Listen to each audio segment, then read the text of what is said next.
Hello students, welcome to my channel. आज हम देखने वाले हैं महाराष्ट्र बोर्ड क्लास 12th का चैप्टर नंबर 3, जिसका नाम है इनहेरिटेंस एंड वेरिएशन। ये पूरा चैप्टर हेरिडिटी और जेनेटिक्स के बारे में है। तो चलिए देखते हैं इस वीडियो में हम क्या क्या कवर करने वाले हैं। फर्स्टली हम देखेंगे इंट्रोडक्शन टू जेनेटिक्स, देन हम समझेंगे ग्रिगोर मेंडल के बारे में, देन हम समझेंगे कि क्यों उनका इतना सक्सेस हुआ था, and some basic genetic terminology. So let's get started with the first topic, which is inheritance. Inheritance का अगर मैं डेफिनेशन बोलूँ तो it is transmission of genetic information या फिर traits from one generation to another generation. अब ये जो ट्रांसमिशन हो रहा है वो एग्जैक्टली क्या हो रहा है, किसी भी सेल के अंदर there is some genetic material जो कि ट्रांसमिट होता है from parent to the next generation, मतलब कि चाइल्ड। तो क्या क्या हो सकता है ट्रांसमिट? आई कलर हो सकता है, height, hair colour, hair texture. जैसे कि अगर आपके पेरेंट्स के eye colour is dark brown, तो आपका आई कलर, बिकॉज वो जेनेटिक इन्फॉर्मेशन पास हुई थी आप में, तो आपका भी आई कलर हो जाएगा dark brown. So this is nothing but inheritance.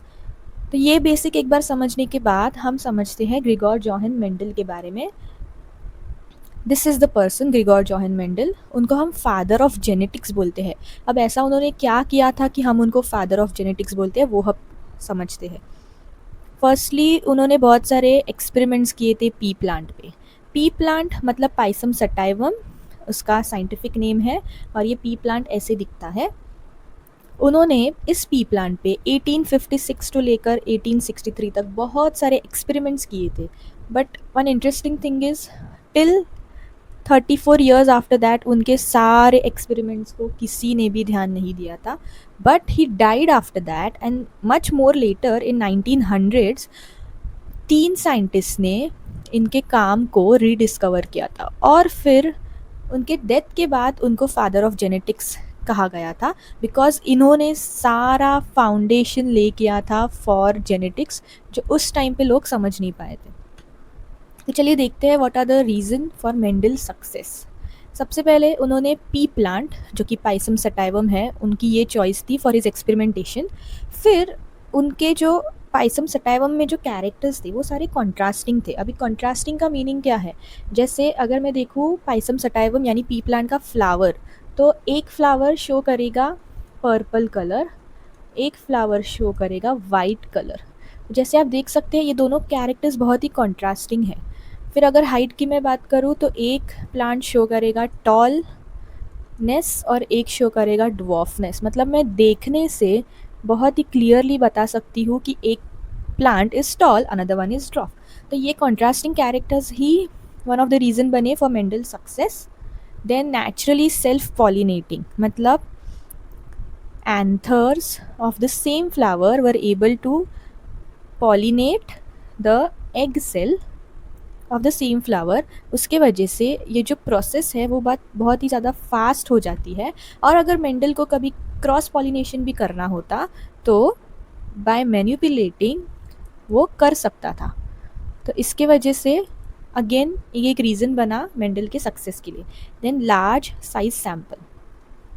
Mendel ने 10 या 15 पी प्लांट्स पे एक्सपेरिमेंटेशन नहीं किए थे, उन्होंने थाउजेंड्स में किया था एक्सपेरिमेंटेशन, और उसके वजह से जो भी एरर्स होते हैं वो सारे एलिमिनेट हो गए थे, और इसीलिए जो कंक्लूजन फाइनली निकल के आया it was very much reliable, क्योंकि उन्होंने बहुत ज़्यादा सैम्पल साइज़ लिया था। Then one more thing is accurate record keeping. उन्होंने बहुत सारे मैथमेटिक्स के फॉर्मूले और स्टेटिस्टिक्स के फॉर्मूले भी यूज़ किए थे, और इसी के वजह से हम आगे सीखेंगे देर आर सर्टन रेशियोज़ जो बहुत ही एक्यूरेट आते हैं। There are some ratios like 3:1 बहुत ही एक्यूरेट आ पाए, because along with biology experimentation and all he also use maths and statistics. तो चलिए अभी हम देखते हैं कुछ contrasting characters of Mendel's pea plant. तो एक डोमिनेंट है, हम आगे सीखेंगे exactly what is dominant and recessive, but अभी के लिए इतना समझना कि dominant will not let recessive to express, और अगर डोमिनेंट होगा तो वो खुद ही एक्सप्रेस होगा। तो यहाँ पर है सारे कैरेक्टर्स। तो let's see. Seed shape, round wrinkle, मतलब round is dominant over wrinkled seed shape. Seed colour yellow green, pod shape inflated constricted, pod colour green yellow, flower colour violet या फिर पर्पल और रेसेसिव इज वाइट। फ्लावर की position axial अगर होगी तो dominant, terminal होगी तो recessive. Plant height tall is dominant and recessive is dwarf. तो जैसे हम यहाँ पर भी देख सकते हैं कि all this characters are contrasting. हम बहुत ही easily just by the appearance we can tell कि ये दोनों कॉन्ट्रास्टिंग है। जस्ट इस इमेज को देखो और इस इमेज को देखो, मैं बहुत ही क्लियरली बता सकती हूँ कि इसका सीड शेप इज़ राउंड और इसका सीड शेप इज़ व्रिंकल्ड। तो ये ही था one of the reason for Mendel success. तो चलिए अब हम देखते हैं बेसिक जेनेटिक टर्मिनोलॉजीज। तो सबसे पहले इज़ कैरेक्टर।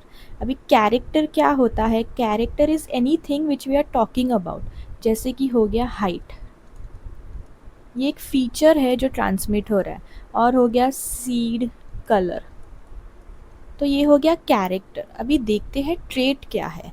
ट्रेट मतलब हाइट की अगर मैं कैरेक्टर की बात करूँ तो ट्रेट्स दो हो सकते हैं, one is tallness, one is dwarfness.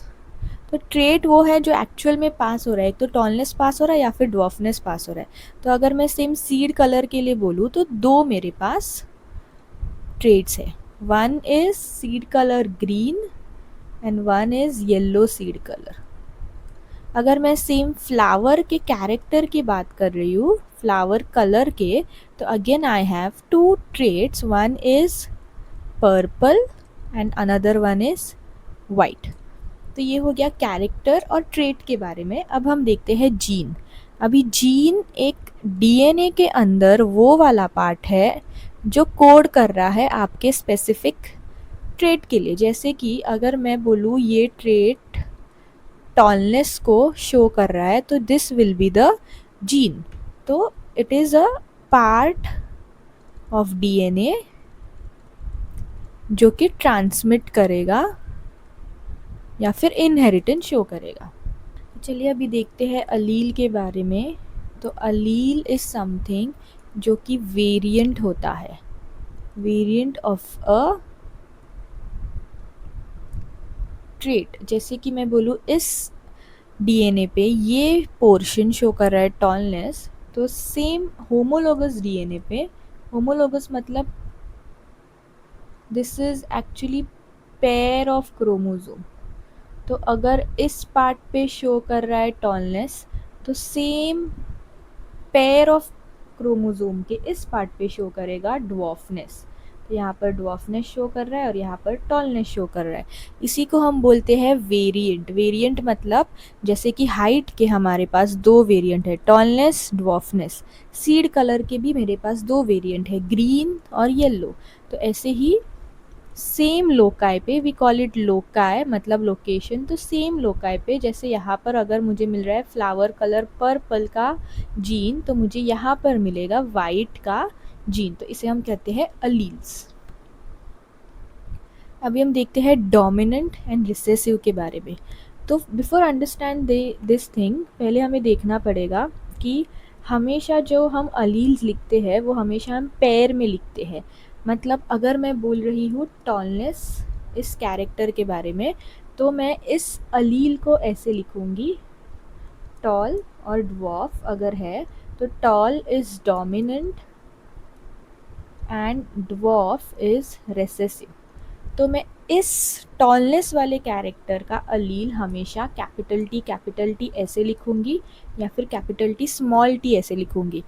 अभी के लिए हम इसके ऊपर ध्यान नहीं देते, हम सिर्फ इस चीज़ पे ध्यान देते हैं कि मैंने कैपिटल टी लिखा है, मतलब टी स्टैंड्स फॉर टॉलनेस, और मैंने दो बार टॉलनेस दिखाया है क्योंकि मुझे फाइनल जो फिनोटाइप चाहिए वो चाहिए टॉल। रेसेसिव में मैं कैसे लिखूँगी? अभी रेसेसिव ड्वार्फ के लिए मैं डी लिखूँगी। अगर आपको ऐसा लग रहा है तो आप गलत हो, मैं लिखूँगी स्मॉल टी। तो जो भी चीज़ होती है टॉलनेस के लिए, जो भी हम अलील यूज़ कर रहे हैं, same letter but smaller case में हम यूज़ करते हैं। वन मोर एग्जाम्पल, अगर मैं बोल रही हूँ पर्पल फ्लावर और वाइट फ्लावर की, तो पर्पल इज़ डोमिनेंट, तो मैं कैपिटल पी ऐसे लिखूँगी, और वाइट आपको अगर लग रहा है डब्ल्यू आएगा या फिर ऐसे डब्ल्यू आएगा तो you are wrong, it will come as small P. Okay, तो I hope this part is clear कि हम हमेशा दो पेयर्स में लिखेंगे, अलील्स को हमेशा पेयर्स में लिखेंगे. नाउ डोमिनेंट क्या है, रेसेसिव क्या है. डोमिनेंट वो चीज़ है जो will not let recessive to express. मतलब अगर टॉल और उसके साथ एक ड्वॉर्फ वाला जीन है, मतलब स्मॉल टी अगर मैंने दिखाया, तो इस केस में आपको क्या लगता है क्या होगा. Will the plant show medium height, क्योंकि मेरे पास एक टॉल का जीन है एक ड्वार्फ का जीन है, पर मीडियम हाइट नहीं होगा. यहाँ पर मुझे मिलेगा टॉल ही. क्यों? क्योंकि यहाँ पर क्या हो रहा है, ये मेरा ड्वार्फ वाला जो जीन है या फिर जो अलील है, ये ड्वार्फ वाले अलील के ऊपर टॉल वाला जो मेरा डोमिनेंट अलील है वो पूरा का पूरा इसको कवर कर रहा है, and it is not letting the small T to express. उसके वजह से क्या हो रहा है, जो कैपिटल टी है वही एक्सप्रेस हो पा रहा है, और इसीलिए मुझे टॉल कैरेक्टर ही दिख रहा है. तो now the important thing to understand is, अगर मुझे टॉल कैरेक्टर चाहिए तो मुझे कैपिटल टी ये टॉलनेस दिखाएगा, क्योंकि यहाँ पर कोई रिसेसिव अलील ही नहीं है. पर अगर मैंने ऐसे लिखा तो again I will get tall only. But then what about recessive, तो रेसेसिव कब एक्सप्रेस होगा, जब भी वो इस फॉर्म में हो, क्योंकि यहाँ पर there is no dominant allele to overshadow. तो इस केस में मुझे मिलेगा dwarfness. I hope this is clear. Now next, homozygous, heterozygous. Homozygous is nothing but this thing जहाँ पर हम सेम अलील की बात कर रहे हैं, और heterozygous is this thing जहाँ पर एक हम डोमिनेंट और एक हम रेसेसिव अलील की बात कर रहे हैं. Then pure line. Pure line मतलब जहाँ पर हमने होमोजाइगस पेरेंट से स्टार्ट किया है और हमें कोई भी हेट्रोजाइगोसिटी नहीं मिल रही है, उसे हम बोलते हैं pure line. Then let's understand F1 generation. F1 generation क्या होता है, इसको हम बोलते हैं फीलियल जनरेशन भी. मतलब जब हम क्रॉस करेंगे, आगे हम सीखेंगे क्रॉसेस के बारे में, मोनोहाइब्रिड डाईहाइब्रिड क्रॉस, तो वहाँ पर जब हम सबसे पहले जो भी क्रॉस के बाद जो भी हमें जनरेशन मिलेगी उसको हम कहेंगे फर्स्ट फीलियल जनरेशन.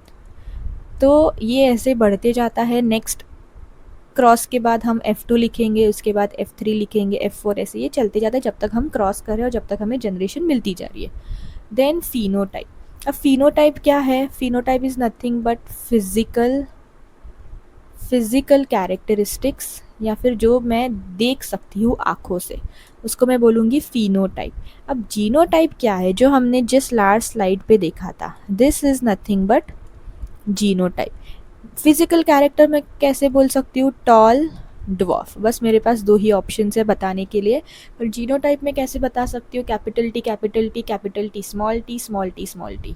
ये दोनों टॉलनेस शो कर रहे हैं, ये ड्वार्फनेस शो कर रहा है, बट स्टिल टॉलनेस शो करने के लिए मेरे पास दो ऑप्शन है जीनोटाइप में. That is nothing but phenotype and genotype. अब इसी के बेसिस पे फिनोटिपिक रेशियो और जीनोटिपिक रेशियो हम आगे देखते हैं. जैसे फॉर एग्जाम्पल, अगर मुझे कुछ ऐसे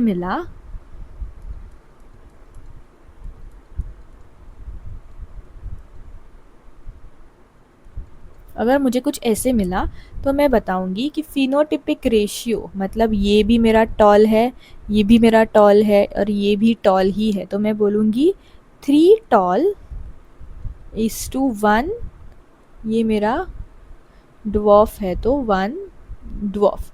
और सेम वे अगर मैं जीनोटिपिक रेशियो की बात करूँ तो अब मुझे एग्जैक्टली जीन्स को देखना है, ना कि फिजिकल या फिर फिनोटाइप को. तो अब मैं देखूँगी कि कैपिटल टी 2 बार है तो 2 टाइम्स कैपिटल टी.